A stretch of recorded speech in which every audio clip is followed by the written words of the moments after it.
भाई साहब, ये फीफा वर्ल्ड कप जो है बहुत ही ज़्यादा खतरनाक है। बहुत ही ज़्यादा अनएक्सपेक्टेड रिजल्ट्स जो है वो हमें देखने मिल चुके हैं ऑलरेडी राउंड ऑफ 32 में। अब हमें नहीं पता कि आगे चल के क्या रिजल्ट्स जो है वो हमें देखने मिलने वाले हैं। जो प्रेडिक्शंस हम सब ने की हैं फीफा वर्ल्ड कप के लिए, मैं तो इतना बोलूँगा कि भाई आप अपने प्रेडिक्शंस को मत मानिए। अपने प्रेडिक्शंस पे या अपने इंस्टिंक्ट्स पे अगर आपने किसी टीम को विनर बनाया है तो आप उसे विनर के पोस्ट से भी हटा दीजिए। और इवन अगर आपने राउंड ऑफ 16 सोच के रखा था तो देख लीजिए आज राउंड ऑफ 16 में आने से पहले टीम्स की क्या हालत हो गई है। टीम्स जो अच्छा फुटबॉल खेल रही थी एक मैच डे पे, और फिर उसके बाद अगर मैं बात करूं तो जो टीम खराब फुटबॉल खेल रही थी अपने पहले मैच डे पे, उन्होंने रिजल्ट्स जो हैं वो उल्टर पुल्टर कर चुके हैं। जी हाँ दोस्तों, मैं बात कर रहा हूँ आपके जर्मनी वर्सेस पैराग्वे के मैच को लेकर के। अब अगर मैं जर्मनी को लेकर के बात करूँ तो जर्मनी के जो पहला मैच उन्होंने खेला था अगेंस्ट आपकी क्वारासाओ, तो वहां पे उन्होंने 7-1 की विन ली थी। और हम सबको लगा था कि जर्मनी जो है वो वापस आ चुकी है, क्योंकि जिस तरीके से जर्मनी अपना फुटबॉल खेल रही थी उस मैच में, हम सबको पता था कि क्वारासाओ और आपके जर्मनी का जो लेवल्स है वो बहुत अपार्ट है, बहुत ही ज़्यादा ऊपर है। बट अगर मैं बात करूँ आपके जो बाकी दो गेम्स आपकी जर्मनी ने खेले, आइवरी कोस्ट वाला मैच खेला एंड आपकी इक्वेडोर वाला मैच खेला, वहां पे हमें पता चल गया था कि आपकी जर्मनी का डिफेंस जो है वो बहुत ज़्यादा वीक है। और स्लॉटरबैक के इंजरी के बाद वो डिफेंस और ज़्यादा वीक हो गया था। अनफॉर्चुनेट है कि स्लॉटरबैक की इंजरी जो है वो उनको हिट कर गई, जिसके वजह से वो फीफा वर्ल्ड कप में वो तो है ही नहीं, साथ में उनकी टीम भी नहीं है। जी हाँ, उनकी टीम भी बाहर हो चुकी है। और जिस तरीके से आपके जर्मनी ने फुटबॉल खेला था, लग नहीं रहा था कि आपकी जर्मनी जो है वो इस मैच को जीत सकती है, क्योंकि आपकी पैराग्वे ने जिस तरीके से वो एक्स्ट्रा मिडफील्ड बॉडी डाली थी, क्योंकि वो 3-4-2 काइंड ऑफ फॉर्मेशन में खेल रहे थे या 3-4-5-1 की फॉर्मेशन में खेल रहे थे।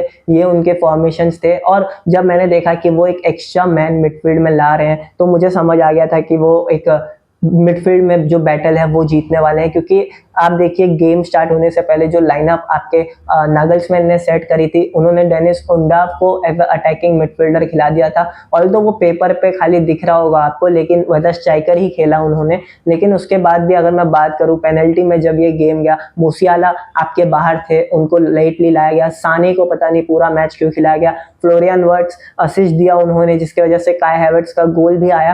तो बट फिर भी अगर टीम ने खराब खेला है तो आप इंडिविजुअल परफॉर्मेंस से हल्का सा एक साइडलाइन हो सकते हैं, लेकिन स्कूटनी तो सबको मिलेगी दोस्तों। जर्मनी मीडिया जो है वो आपके नागल्समैन को कच्चा चबा जाने वाली है। और एट दिस पॉइंट आपके जर्मनी के पास कोई रिप्लेसमेंट भी नहीं है जिनको आप ये जॉब दे सके जर्मनी नेशनल टीम की। कौन हो सकता है? क्लॉप हो सकते हैं, पेप हो सकते हैं, बट क्या ये वो प्रोजेक्ट लेंगे? क्या वो अभी रेडी हैं इस प्रोजेक्ट को लेने के लिए? पेप जानते हैं आपके जर्मन फुटबॉल को, जानते हैं क्लॉप आपके जर्मन फुटबॉल को। पेप का तो रूट ही वहां से हुआ है। तो देखते हैं कि अब जर्मनी क्या करने वाली है और क्या हमें यूरोस में आपके नागल्समैन के अंडर ही ये टीम देखने मिलेंगी, और देखने मिलेंगी तो क्या इम्प्रूवमेंट्स हमें देखने मिलेंगे या नहीं मिलेंगे। ये सारी चीज़ें तो बहुत टाइम है अभी बात करने के लिए, और अभी लंबा टाइम है आपके यूरोस को। लेकिन उसके बाद अगर मैं बात करूं पैराग्वे की, तो पैराग्वे ने जब अपना पहला मैच खेला था दोस्तों अगेंस्ट यूएस से, तो वहां पे उनको बहुत ज़्यादा स्क्रूटनी मिली थी। मैच अच्छा वो खेले नहीं थे और उनको भी सबने डिस्कार्ड कर दिया था कि वो थर्ड प्लेस फिनिश नहीं कर सकते। टर्की, पैराग्वे, ये जो टीमें हैं यही आपकी जो है वो आने वाली हैं ग्रुप स्टेज से निकल के। लेकिन पैराग्वे ने सबको सरप्राइज कर दिया। उनका मैच राउंड ऑफ 32 में जर्मनी के अगेंस्ट बना, और जर्मनी के अगेंस्ट उन्होंने एक काफ़ी ज़्यादा अच्छा परफॉर्मेंस दिया। स्पेशली मैं बात करूंगा उनके गोलकीपर की, जिस तरीके से उन्होंने पेनल्टीज में अपना कूल काम कंपोजर रखा, जिस तरीके से उन्होंने गोल सेव करे हैं आपके बाकी प्लेयर्स की। अगर मैं बात करूं जैसे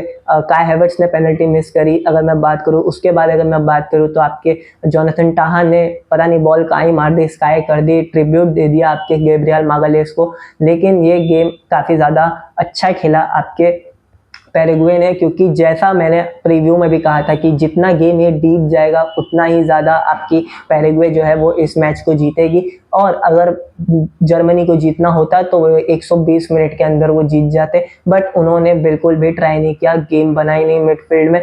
तो ये हो गई आपके जर्मनी वर्सेस पैराग्वे के मैच को लेकर के बात। उसके बाद हम बात करेंगे जो एक सबसे ज़्यादा अच्छा गेम हमने देखा। जी हाँ दोस्तों, मैं बात करने वाला हूँ आपके ब्राज़ील वर्सेस आपके जापान के मैच को लेकर के। पहले हाफ में आपके जापान ने गोल स्कोर किया और वो गोल काफ़ी ज़्यादा अच्छा था, क्योंकि मिडफील्ड में उन्होंने बॉल विन करी थी। और कैसेमीरो, हम सब जानते हैं, we all respect Casemiro, but जिस तरीके से उनका गेम भले ही उन्होंने गोल स्कोर कर दिया, गेम उनका भी अच्छा नहीं था। गेम कलेक्टिव एंड पे अगर देखें तो सिर्फ कार्लो एंचेलोटी के सब्स्टिट्यूशंस पे और उनके गेम मैनेजमेंट की वजह से आपकी जो ब्राज़ील है वो इस मैच को जीत पाई है। और अगर मैं बात करूं सेकेंड हाफ में, तो it was all Brazil Brazil Brazil. जिस तरीके से उन्होंने क्रॉसेस स्पैम करे हुए थे अंदर, और उसी में से एक जो क्रॉस था वो आपके कैसेमीरो के हेड पे लग गया और कैसेमीरो ने उस गोल को स्कोर किया। सेकेंड हाफ के 56 मिनट पे ही उन्होंने गोल स्कोर कर दिया था। उसके बाद सब्स्टिट्यूशंस होते हैं,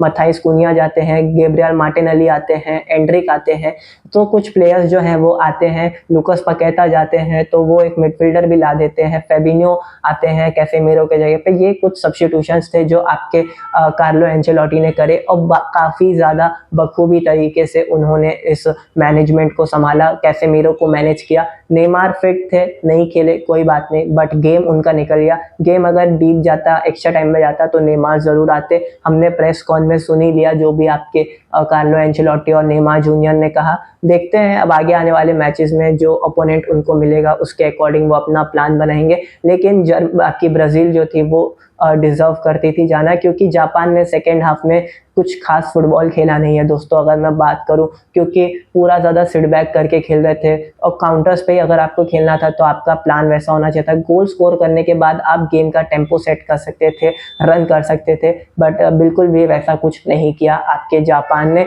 और जिसके वजह से जापान जो है वो एलिमिनेट हो गई है। बट रिस्पेक्ट है जापान को, क्योंकि जापान जिस तरीके से अपना फुटबॉल ग्रो कर रही है, बहुत अच्छा ग्रो कर रही है, और आगे आने वाले टाइम में जापान मेक श्योर करेगी कि वो ऐसे सिचुएशंस के लिए रेडी रहे, क्योंकि ये उनके लिए एक लर्निंग कर्व है। देखें तो south American teams, European teams के बीच में वो एक एशियन टीम बची थी जिन्होंने अपना जो अच्छा स्पॉट जो राउंड ऑफ 32 तक वो लेकर के गए, और काफ़ी अच्छा हार्ट विनिंग परफॉर्मेंस जो था वो दिया आपके जापान ने। बट ऑन फील्ड पे थोड़ा सा कम पड़ गई आपकी Japan, but great game by Japan. इस फीफा वर्ल्ड कप में गोल ज़्यादा स्कोर किए नहीं थे, वही प्रॉब्लम थी उनकी, जिसके वजह से हमने कल रात वाले मैच में देख लिया जापान का क्या इशू था, क्या प्रॉब्लम थी, और वो हम सबके सामने आ चुका है। उसके बाद हम बात करेंगे जो गेम सबसे ज़्यादा हाइप्ड अप था, जो गेम काफ़ी ज़्यादा मज़ेदार लग रहा था हम सबको, उस गेम ने हमारे आंखों से खून निकाल दिया दोस्तों। जी हाँ दोस्तों, मैं मजाक नहीं करूँगा, मैंने मैच पूरा देखा है। पेनल्टीज़ भी मैंने देखी, एक दो पेनल्टीज़ मेरी रह गई थी क्योंकि क्लास में था तो ऑब्वियसली, तो पेनल्टीज़ भी थोड़ी सी रह गई थी, बट गेम मैंने पूरा देखा 120 मिनट का, और पेनल्टीज़ में भी।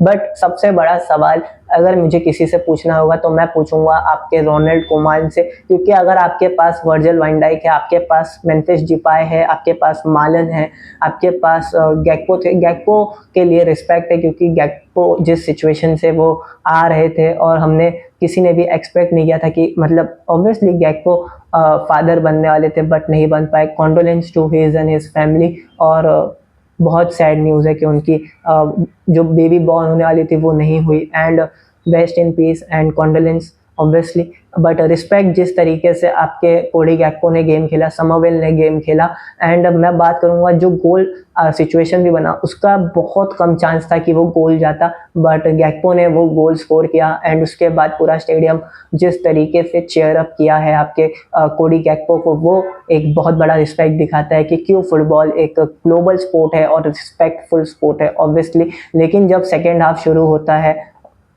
और एंड हो रहा था गेम, ऐसा नहीं है कि आपकी नीदरलैंड जो है वो इस मैच को हार रही थी। कैलकुलेटिव तरीके से आपके नीदरलैंड ने इस मैच को खेला था, बट कहीं ना कहीं वो क्रॉस जो उन्होंने डाला लास्ट मिनट में, वहां पे वो गोल स्कोर हो गया। 6 मिनट एडेड थे और वहां से फिर 120 में फिर वापस से आपका जो गेम था वो रीस्टार्ट होता है, और वो हमें दिख गया था कि दोनों टीमें इस मैच को पेनल्टीज पे लेकर के जाना चाहती हैं। पेनल्टीज में आपने फ्रैंकी डियोंग को बाहर किया, आपने बाहर किया आपके ग्रेवेनबर्ग को, आपने गैक्पो को बाहर कर दिया, वो वेगोस भी आ गए थे। जी हाँ दोस्तों, तो ये कुछ प्लेयर्स थे जो कि आपके आए थे। एंकुरियन टिम्बर जो कि जूनियर टिम्बर के भाई है, वो भी मिडफील्ड में आ गए थे खेलने, डिफेंडर्स को ला दिया था। तो लग रहा था कि गेम जो है वो पेनल्टीज में जाने वाला है। पहला पेनल्टी जो है वो आपके नीदरलैंड के प्लेयर लेने आते हैं, वो स्कोर करते हैं। फिर उसके बाद जो आपकी मोरक्को है वो मिस कर देती है। फिर उसके बाद आपके नीदरलैंड मिस कर देते हैं, समरविल ने पेनल्टी मिस करी, वाइन डाइक क्यों नहीं आए पेनल्टी लेने, ये एक बहुत बड़ा सवाल था। मे बी कोच जानते होंगे, बट रोनाल्ड कुमान भाई प्लीज डू समथिंग, क्योंकि ऐसे तो नहीं चलने वाला। एंड इसी की वजह से नीदरलैंड जो है वो भी बाहर हो गई है आपके राउंड ऑफ 32 से। इसीलिए मैं कह रहा हूँ दोस्तों कि ये फीफा वर्ल्ड कप जो है वो बहुत ही ज़्यादा अनएक्सपेक्टेड होने वाला है। बहुत ही ज़्यादा अंडररेटेड स्टोरीज जो है वो हमें देखने मिलने वाली हैं इस बार फीफा वर्ल्ड कप 2026 में। और अभी तो आपकी DR कॉन्गो का खेलना बाकी है, घाना का खेलना बाकी है, क्रोएशिया ऑब्वियसली उनके पास एक्सपीरियंस है, उनका मैच होना बाकी है, एंड केपो वर्दे भी है। तो देखते हैं कि आगे और कौन सी अंडररेटेड स्टोरीज जो है वो हमें देखने मिलेंगी। आप बताइए आपके लिए सबसे बड़ा अपसेट रिजल्ट कौन सा था? मेरे लिए तो सबसे बड़ा अपसेट रिजल्ट आपकी जर्मनी वर्सेस पैराग्वे का था। आप बताइए कि आपके लिए कौन सा था, एंड आप बताइए कि आपको वीडियो कैसा लगा, क्या इम्प्रोवाइज करना चाहिए। मैं मिलता हूँ आपको नेक्स्ट वीडियो में। Till that take care, bye bye, sayonara, peace out.